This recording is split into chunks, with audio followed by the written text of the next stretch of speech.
আজকে আমরা অত্যন্ত ভারাক্রান্ত মেনে আজকে আমরা এখানে হাজির হয়েছি। আপনারা জানেন যে আমাদের দুজন মাঠে ময়দানে কাজ করা দুজন সাংবাদিক, একজনকে কুপিয়ে তাকে ঢাকায় রিফার করা হয়েছে। তিনি ঘরের ধামাচাপা দেওয়ার জন্য বিভিন্ন মনে তকবির করে যাচ্ছেন, কারণ তিনি মনে প্রাণে তার অগাধ বিশ্বাস, অগাধ ভয়, কারণ তিনি একজন অসৎ ব্যক্তি।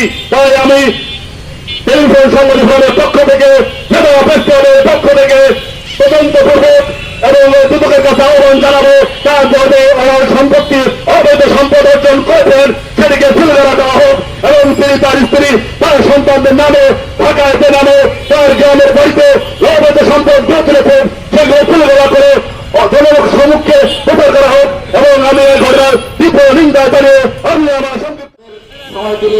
সাংবাদিক সোহাগের উপর যে বর্বর হামলা করা হয়েছে, যে নির্যাতন করা হয়েছে তার অপসারণ দাবি করছি।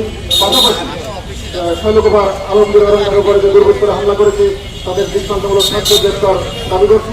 এছাড়াও আমার সর্বশেষ একটাই দাবি, এক দফা এক দাবি, ঘটনাটি কেন্দ্র করে আজকে সাংবাদিকদের মাঝে মানববন্ধন পালন করছে। শুরুতে আমি বলি, আমরা ঝিনাইদহের মানুষ তো ভালো নেই, ঝিনাইদহের মানুষ খুব বিপদে আছে, ঝিনাইদহের মানুষ খুব অসহায়ের ভিতর আছে। ঝিনাইদহের মানুষ এই আমলাদের অত্যাচারে তাদের যে বিষ বাক্য, তাদের যে কলম বাক্য, তাদের যে পাওয়ার বাক্য, সবকিছু মিলিয়ে ঝিনাইদহের মানুষ খুব খারাপ, খুব বাজে অবস্থার ভিতরে আছে। আমরা খুব অসহায় হয়ে পড়েছি। মানুষের শেষ আশ্রয়স্থলের নাম হচ্ছে, মানুষের শেষ তৃতীয় নয়ন হচ্ছে সংবাদপত্র এবং সাংবাদিক। সেই জায়গায় আঘাত হয়েছে। আমি প্রথমে আসি যে শৈলকুপাতে যে আলমগীর অরণ্যের উপরে হামলা হলো, একেবারে শৈলকুপা শহরের প্রাণ কেন্দ্রে কিশোর গ্যাংরা যে হামলা চালানো, সেই হামলা চালানোর পরে প্রশাসনের কোনো নড়াচড়া নেই। যে রক্তাক্ত অবস্থা হাসপাতালে মৃত্যু ছেলে পাঞ্জা হচ্ছে, সে অর্থের অভাবে চিকিৎসা হতে পারছে না, তার রক্ত এখনো বন্ধ হয়নি, তার গতকাল অপারেশন হয়েছে। অথচ কালকে আমরা নেতৃবৃন্দ প্রশাসনের সাথে কথা বলেছি, প্রশাসনের তেমন কোনো আগ্রহ হয়েছে বলে আমার লক্ষ্য হয়নি। আমার সাথে যারা গিয়েছিল তারা হয়তো লক্ষ্য করেছে কিনা জানি না, তবে আমার চোখ তাদের চোখ একই ছিল। তখন প্রশাসনের কোন ছিল সেই অধিকার খর্ব হয়েছে শৈলকুপায়। প্রশাসন নড়ছে না, নড়াচড়া করছে না, আসামি ধরছে না। আমি ধিক্কার জানাই এই দুর্বল প্রশাসন। এত আসামি ধরতে পারেন, এদেরকে কেন ধরতে পারছে না? ধরার দাবি আমরা জানাই। আমরা আছি গতকাল যে ঘটনা ঘটেছে বিদ্যুৎ অফিসে, আমাদের সময় টেলিভিশনের ক্যামেরা এবং তার যে যন্ত্রাংশ, তার যে মোবাইল যেভাবে কেড়ে নিয়েছে, ঝিনাইদহ সারা দেশের মানুষ দেখেছেন কিভাবে ঘটনাটি ঘটিয়েছে। একজন পঞ্চম গ্রেডের নাকি উনি অফিসার, তাই উনি এই কাজটা নাকি করতে পারেন। তাহলে আমরা কি গ্রেডলেস? এই সাংবাদিকরা কি গ্রেড? পঞ্চম গ্রেডের অফিসার ক্যামেরা ভাঙতে পারে, মানুষকে অপমান করতে পারে, অর্থ বাণিজ্য করতে পারে। আমরা হচ্ছি সাংবাদিকরা, হ্যাঁ মাঠের মানুষ, আমরা মাঠে নেমেছি, দেখা যাক কি হয়, তোমার ক্ষমতা কতটুকু, তোমার ফুটোর জোর কতটুকু। আমরা আবেদন করতে গেলে আপনি যে চামচা তৈরি করেছেন, আপনার এখানে মাত্র, আমি আজ খবর নিয়েছি, 4 জন মাত্র অজু পার্টিকে নিজস্ব লাইনম্যান আছে। তাহলে এই শত শত লাইনম্যান কোথা থেকে আছে? কে পয়দা করেছে? আমি আজকে কিছুক্ষণ আগে খবর নিয়েছি মাত্র 4 জন লাইনম্যান আছে অজু পার্টিকে নিজস্ব। তাহলে মই নিয়ে যারা গাছে ওঠে, আপনারা জানেন এই নির্বাহী প্রকৌশলী আসার পর বাবলু নামের একজন ভালো লাইনম্যান বিদ্যুতের মেরামত করতে যে মৃত্যুবরণ করেছে। আপনারা আরো আপনাদেরকে তথ্য দিই, গ্যাটিস বলে এদেরকে 9 জন গ্যাটিস মারা গেছে। এ পর্যন্ত 9 জন গ্যাটিস মারা গেছে। বিষয়গালী, ডাক বাংলা, ঝিনাইদহ সদর, শৈলকুপায়। আপনি দেখেন যত্রতত্র লাইন হাত দিলে জেলা প্রেস ক্লাবের সভাপতি তিনি বলেছেন যে সংবাদপত্র রাষ্ট্রের চতুর্থ স্তম্ভ। এই চতুর্থ স্তম্ভ যদি ভেঙে যায়, রাষ্ট্রেও ভেঙে যায়, রাষ্ট্র দাঁড়িয়ে থাকতে পারে না, শুধু ঝিনেদার প্রশাসন না। গতকালকে যে ঘটনা হয়েছে, এই ঘটনা প্রমাণ করে যে কি পরিমাণ দুর্নীতিগ্রস্ত হয়ে পড়েছে এই অফিসার।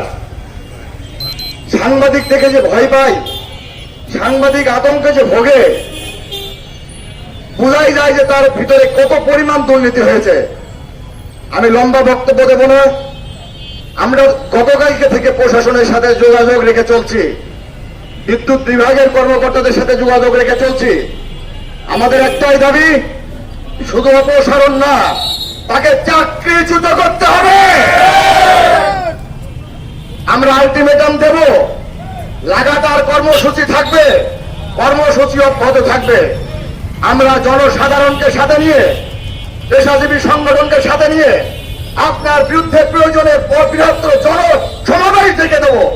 তারপরে আপনি যতদিন এখানে থাকবেন, যাওয়া পর্যন্ত আমাদের কর্মসূচি এখানে থাকবে। শৈলকুপার ঘটনা নিয়ে আমরা আলোচনা করেছি, বারবার বলেছি সন্ত্রাসীকে গ্রেপ্তার করা হোক।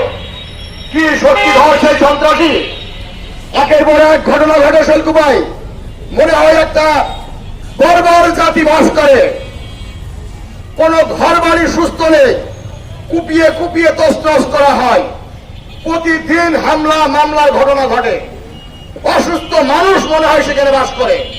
আমরা জানি বাংলাদেশের সর্বোচ্চ শিখরে অবস্থান করে শৈলকুপার অনেক মানুষ, বড় বড় অফিসার তারা। আমরা তাদের প্রতি শ্রদ্ধা রেখেই বলতে চাই, যারা কিনা এই জায়গায় বাস করে তারা মনে হয় একেবারেই বর্বর জাতি। প্রশাসন থেকে বিচ্ছিন্ন নাকি তারা? এই উপজাতিকে দেখা হোক কঠিন ভাবে। এরা কোন ধরনের উপজাতি? কোথায় কোথায় মানুষ করে, কোথায় কোথায় ঢাল চর্কি বের করে, কোথায় কোথায় ঘর দূর ভাঙচুর করে, কোথায় কোথায় সাংবাদিক কুপিয়ে জখম করে। আজকে আলমগীর বাঁচবে কিনা সন্দেহ। সে দোকানে বসেছিল, আলমগীর সাংবাদিকতা করে, শৈলকুপা রিপোর্টার্স ইউনিটির সভাপতি, উদিসি সংগঠনের সে সদস্য, উদিসি সংগঠনের শৈলকুপা সভাপতি। যেমন কিছু সংগঠনের সাথে থাকে যে সংগঠনগুলো দুর্নীতিগ্রস্ত নয়, তাকে দোকানের মধ্যে কিশোর গ্যাং, এই সন্ত্রাসী গ্রুপ কুপিয়ে কুপিয়ে জখম করল। আজকে রক্তাক্ত অবস্থায় তার চিকিৎসা হলো না শৈলকুপায়, কুষ্টিয়াতে হলো না, ঢাকাতে তার অপারেশন করা হচ্ছে। টাকা নেই, পয়সা নেই, মৃত্যুর সাথে পাঞ্জা লড়ছে, আর আসামি প্রকাশ্যে ঘুরে বেড়াচ্ছে। আমরা বারবার ওসিকে বলেছি তাকে ধরেন।